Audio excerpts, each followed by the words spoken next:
quelques semaines, on a mis en ligne une interview avec Gad Elmaleh. Vous avez été plus de 180 000 à la regarder. On a reçu des centaines de réponses. Et Gad Elmaleh, pendant l'interview, nous avait dit ça.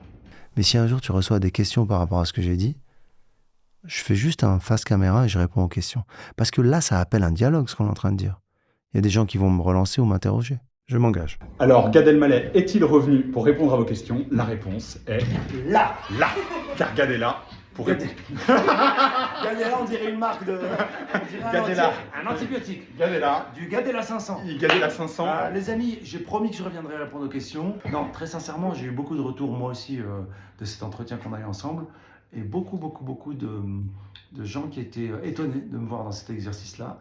Mais surtout, ils m'ont posé des questions. Je leur ai dit, si vous voulez poser des questions, allez-y, posez-les sur le site. Et puis je pense qu'il y a beaucoup de gens qui sont curieux. Donc on va aller un peu plus loin aujourd'hui. Exactement. Mais attention, je ne veux pas qu'il y ait des gens qui posent des questions sur les réponses aux questions que je viens de donner. Là, on rentre dans la pensée juive. Voilà, on vous donne rendez-vous pour la réponse aux questions, des questions que Gad aura grâce à cet épisode. Mais en attendant, Gad s'installe, on a reçu des centaines de questions et Gad y répond maintenant.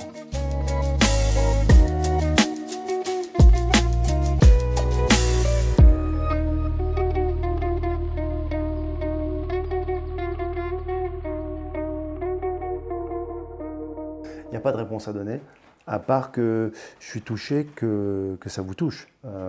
Et c'est mais alors, les pseudos sur... les amis, vos pseudos, on ne peut pas remercier Mobilette48 et Mayonnaise 500.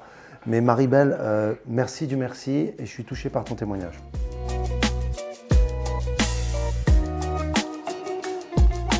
La différence entre l'acharnement et la persévérance. Waouh! Moi, j'ai le sentiment que l'acharnement, c'est ne pas prendre en compte qu'il y a quelque chose qui nous échappe, quelque chose qui est plus grand que nous, et on essaie d'obtenir des choses. J'ai l'impression que le résultat doit être la conséquence de notre persévérance, que ce soit de la foi, que ce soit du travail, que ce soit de l'amour, et non pas s'acharner à obtenir. Si on veut obtenir, alors c'est comme tout dans la vie, c'est comme l'argent facile, c'est comme la satisfaction courte et immédiate. Et alors la différence, c'est que la persévérance, c'est croire. La persévérance, c'est faire confiance à quelque chose qui ne nous appartient pas, qui est plus fort que nous.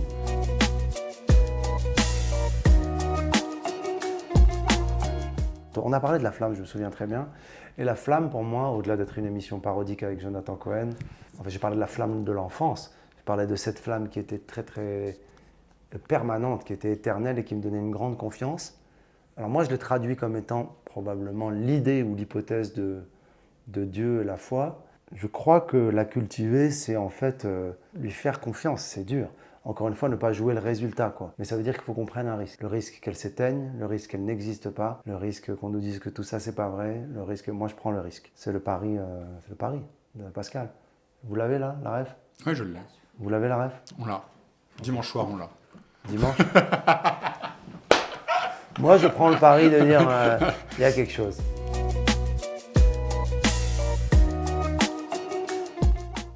Non.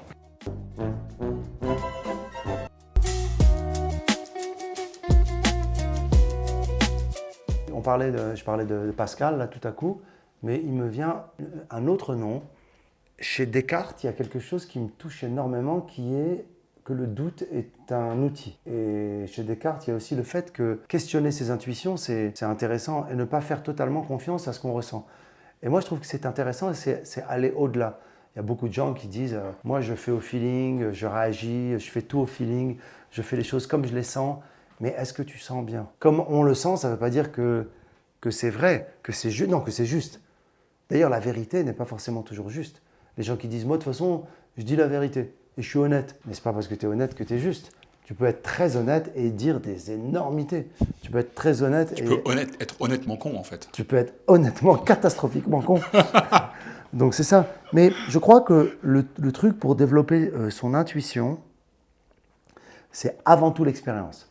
Je crois que l'expérience, alors ça c'est la sagesse orientale, qui dit que l'expérience est une lanterne qui éclaire le chemin parcouru. Oh, moi j'avais jamais entendu ça. Ouais, c'est une phrase qui me touche beaucoup. Eh bien, je crois que ça n'est que l'expérience et il n'y a pas de livre pour aiguiser son intuition, c'est l'expérience.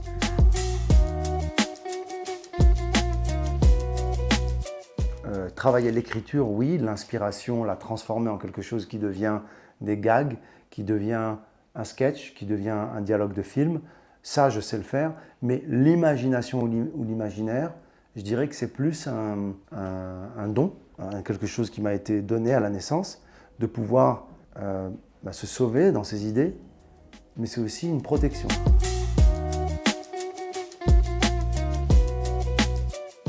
Oh là là là. Je peux l'encadrer, tu peux me le faire. Il peut y avoir un no comment aussi. Non, mais j'ai pas envie de commenter ça parce que ce serait du gargarisme. En revanche, ça soulève une question qui est cette présence divine, cette chose imperceptible, est-ce qu'elle est à l'extérieur de nous? De plus en plus, je suis dans le mouvement intérieur-extérieur. Je cultive en moi des choses qui vont vers l'extérieur. Dans l'amour, la préparation à aimer, c'est moi qui dois être prêt. C'est pas, on passe nos vies à dire non, je suis pas avec lui, je suis pas avec elle parce qu'il n'est pas comme non, elle est non, c'est pas, elle n'était pas assez. Elle, ouais, mais attends, et toi dans tout ça alors? Est-ce que tu t'es préparé à accueillir l'autre? Est-ce que tu t'es préparé à. Et en fait, je fais le mec qui sait, qui a des théories, j'ai du mal. Mais je prépare l'intérieur vers l'extérieur. De la même manière, sur scène, j'essaie de partir de l'intérieur de l'inspiration et que la conséquence soit le rire. Et non pas jouer le résultat et arriver comme avant, ça va, être sur l'extérieur, quoi. Non.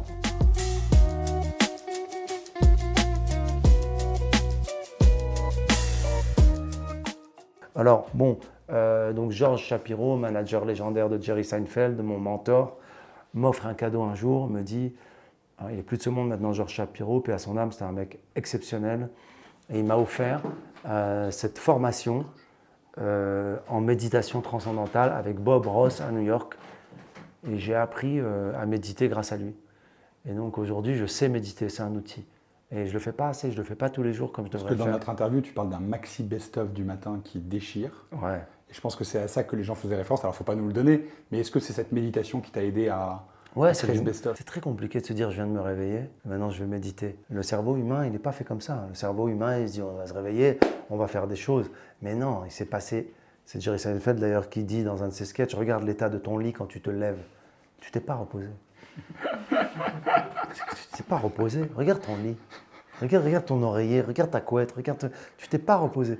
Et c'est une image que j'aime bien. La méditation du matin, elle devrait quelque part t'aider à reset ton âme et ton cerveau pour t'apprêter à attaquer ta journée. Alors que, et je critique pas, je l'ai fait moi-même et je le fais parfois, on regarde notre téléphone au réveil. T'as un œil fermé, un œil ouvert, et tu es sur Insta, tu vois un éléphant qui joue au foot, et tu dis oh c'est incroyable.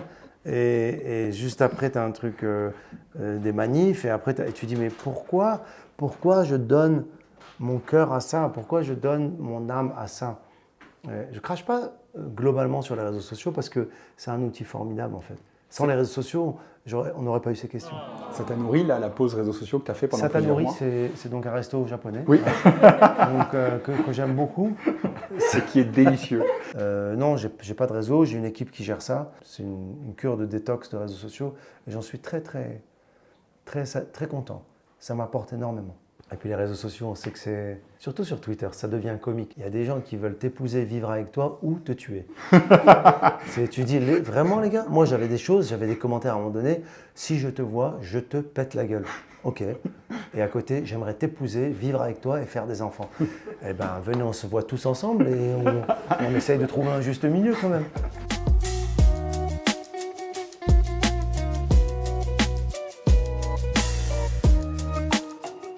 Oui, mais ça ne veut pas dire que je juge le reste de la société qui n'est pas comme moi. Ça ne veut pas dire que je me mets en retrait. J'ai juste un pied de côté, mais je rencontre des gens comme vous, je rencontre des gens au quotidien.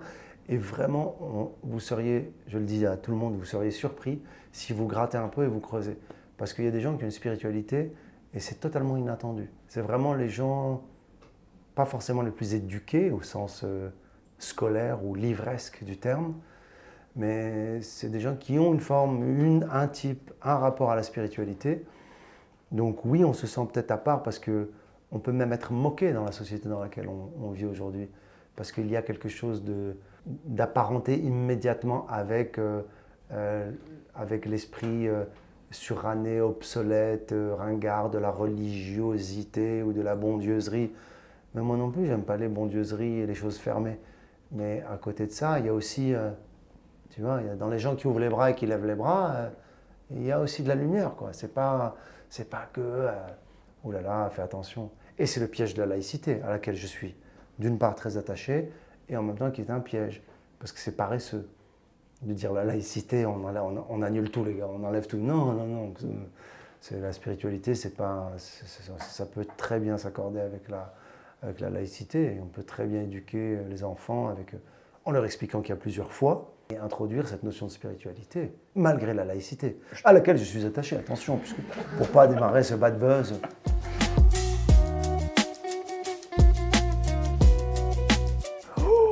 C'est très intéressant. D'ailleurs, je pense que je dois travailler dessus encore. Alors, il y a quelqu'un qui m'a dit une chose très intéressante. Pour s'éloigner, se protéger ou rester intact face au regard des autres, il faudrait encore développer une carapace qui te distance. Mais cette absence de carapace, c'est elle-même justement qui te donne de l'humanité, qui te permet d'être en contact avec le monde.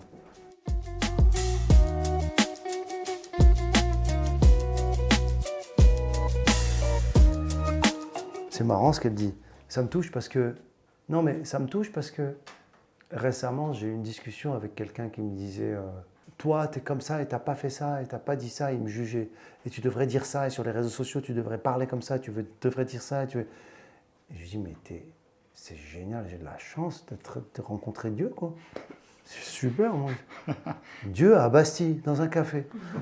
C'est le rêve. Il y a des ermites, ils le cherchent dans des montagnes depuis des siècles. Mais c'est super. Mais pourquoi tu dis ça? Parce que tu sais, moi je ne sais pas, mais je pense qu'il se trompe qu'il s'éloigne du vrai problème, qu'il s'éloigne de la vraie cause pour laquelle ils viennent t'interrompre dans ta pensée, dans ta vie et dans ton chemin. Je pense que ce qui les intéresse, ce qui les galvanise, c'est l'ego,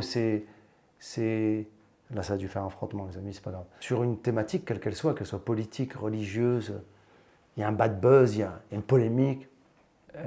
Moi, j'ai toujours en tête cette histoire du sage à qui on a dit maître, on m'a dit un truc sur vous dégueulasse. Et le sage, il dit est-ce que c'est vrai? Le gars dit je sais pas. Il dit est-ce que c'est positif? Il dit je pense pas. Il dit est-ce que ça va me faire du bien? Il dit non. Est-ce que ça va me faire avancer? Je pense pas. Il dit tais-toi. Non.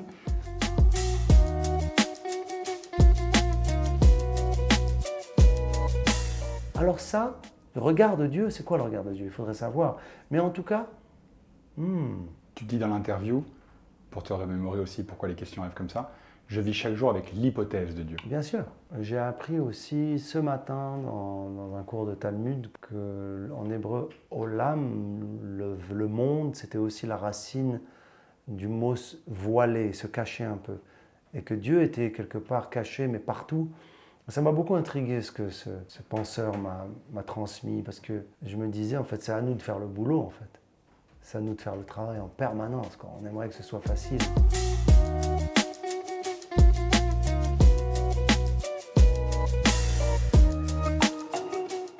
Vraiment, encore une fois, je ne suis pas un coach de vie. Déjà, c'est énorme ce qu'il y a dans cette question, parce que comment accepter qu'on n'est pas à sa place, c'est déjà s'avouer qu'on n'est pas à sa place, c'est énorme. Parce que le monde entier est rempli de gens qui cherchent leur place. Et contrairement à ce qu'on pense, ils se trompent entre la place et le niveau. Donc moi, ce que j'ai envie de dire à cette personne qui me questionne, moi je pense que les ruptures, elles créent beaucoup de choses intéressantes. Mais en tout, pas les ruptures amoureuses. Rupture avec son lieu de naissance, rupture avec sa famille, rupture avec, en amour, rupture avec ses parents, avec ses enfants, rupture avec ses habitudes, rupture avec son addiction. Eh bien, c'est génial, parce que là se dessinent plein de choses. Mais très souvent, on veut savoir avant, on veut avoir la garantie avant. Non, on doit se lancer, on doit faire des ruptures et voir venir. Ça s'appelle la providence.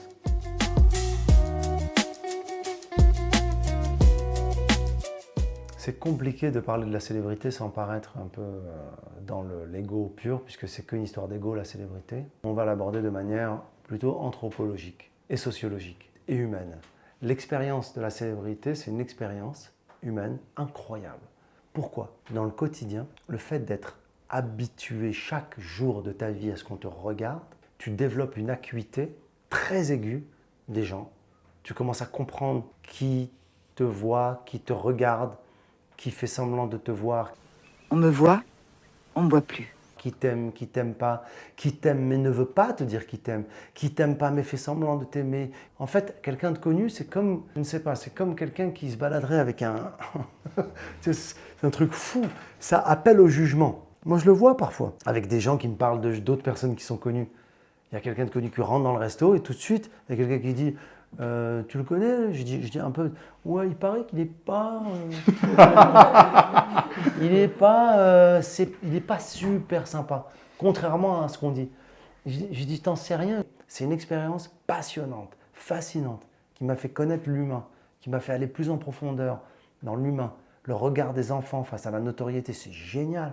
Le sans filtre des enfants, la leçon d'humilité, ça et ne pas réserver au resto. Le mec, il fait tout un développement Hyper profondeur anthropologique pour terminer par, et franchement, ne pas réserver au resto, c'est sympa. Il y a aussi un autre truc, le zèle des gens qui voient que tu es connu, qui veulent te montrer que c'est pas parce que tu es connu qu'ils vont être sympas, il est plus méchant. T'en as ça? Mais t'es fou avec de tout. Par exemple, la police. La police, bien souvent, bon, ils t'arrêtent, ils n'ont pas vu qui t'étais. C'est humain. Monsieur, le visage est comme ça. Monsieur, et ça se transforme, et c'est beau, comme des enfants. Monsieur, vous... Et je vois l'enfant qu'il y avait chez ce policier. Je l'aime. Et je l'aime. Mais parfois, il y a celui qui a vu qui t'étais, mais qui est plus méchant que les autres. Et qui te dit en Il gros... est d'abord flic avant d'être fan. Et il m'a dit, un jour il m'a dit, on n'est pas au cinéma ici.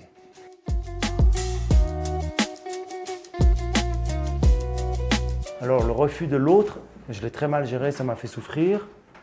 Le refus aussi de moi de ne pas pardonner, c'était dur. Il y a la lumière qui s'est éteinte, là se rallume. Vous êtes sur les lueurs. Ne nous quittez pas. Mais non, je gère mal.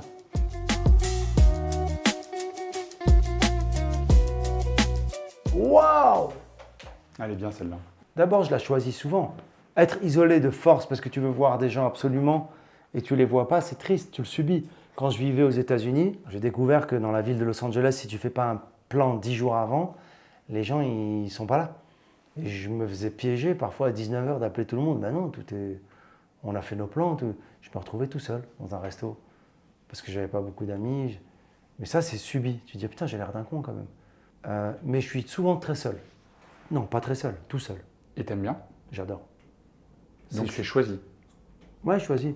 Mais parce qu'il c'est nourri, tu vois. Ça parle en moi, je suis habité par des questions, par des sons, par des musiques, par des blagues.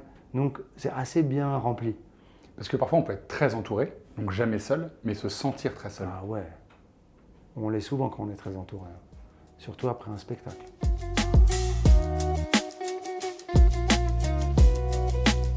Tu vois, c'est intéressant. Punaise. Alors ça, c'est pour ça que la confession n'existe pas dans le judaïsme.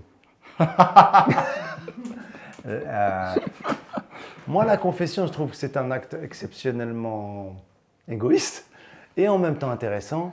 Et en même temps, ce côté reset, je demande à apprendre là-dessus. Parce que j'en ai beaucoup parlé avec des cathos et avec des rabbins du pardon. Il y a quelque chose qui m'intéresse dans les deux, mais je dois dire, dans le judaïsme, tu ne peux pas aller voir un rabbin et dire « j'ai fait du mal à Jonathan ». Le rabbin va me dire « écoute-moi bien, première chose que tu vas faire, tu vas aller voir Jonathan toi. Tu vas demander pardon à Jonathan, et s'il accepte le pardon, après Dieu et moi et tout le monde va rentrer. » Alors que la confession, tu vas dire « il fait du mal à Jonathan, bon, je vais m'organiser avec Jonathan. » Comment il fait le prêtre? Il t'appelle. Surtout qu'après, t'as bonne conscience. Moi, oui, mais c'est pas la bonne conscience. Je dis pas que c'est complètement... Non mais je fais exprès. Hein, Non, c'est pas inintéressant la confession. C'est pas inintéressant.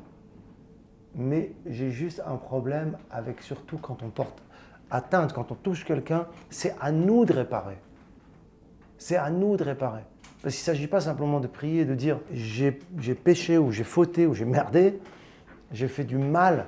Et on te dit, voilà, t'inquiète, enfin l'absolution, quoi, en gros, c'est ça. Mais même avec soi, parce que là je parle d'un truc un peu cliché avec ton prochain, même avec soi. Je ne peux pas, si moi j'ai commis une erreur, tu vois, une faute, ce qui est humain, je ne peux pas attendre d'une autorité qu'elle me dise « t'inquiète, j'ai le code ». pour reset.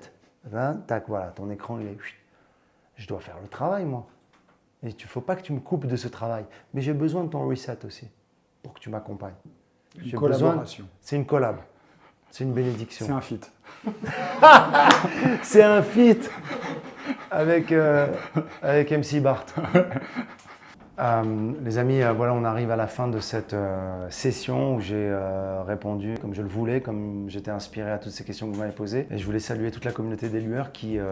Enfin, ça fait un peu bizarre dit comme ça, la communauté des lueurs. On dirait une espèce de dérive d'une communauté qui croit en la lueur.